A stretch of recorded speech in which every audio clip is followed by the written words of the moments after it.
So in the 1970s, Queensbury Tunnel was used by the Department of Geophysics in Cambridge University as an observatory, but obviously not an observatory for looking up, but an observatory for looking down into the ground.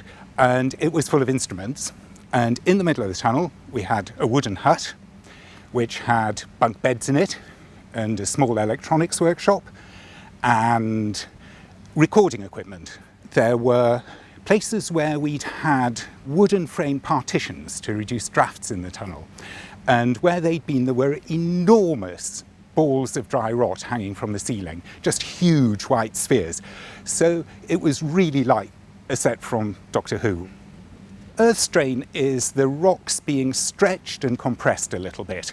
And there's two things that causes that stretching. One is the tides, which you get in the solid earth. It's like the tides in the sea, but much smaller, due to the gravitational force of the sun and the moon. And they stretch Queensbury Tunnel out twice a day and then in twice a day in between. And Queensbury Tunnel changes in length by, I worked it out the other day, it's about 1/20th of a millimetre over the length of the tunnel, which of course isn't very much, but it's enough that if you have sensitive instruments, you can measure it. Like most science then and now, it was all done on a shoestring, so to avoid running up the expenses budget, you'd sleep in the hut.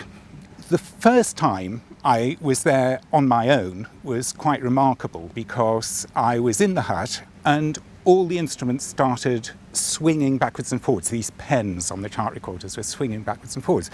And after a bit, I couldn't work it out. I rang my supervisor for my project and said, look, this is happening. And he said, oh, well, hang on, I'll check and get back to you. And he rang back and said, well, actually, there's been an earthquake somewhere around about Turkey, Iraq, that region, this earthquake.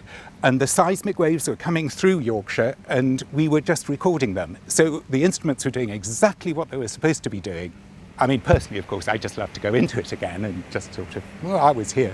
But it seems to me completely straightforward and obvious. This is a resource, an asset to the area, and making it a cycleway and would be absolutely fantastic. I mean, it would just be great.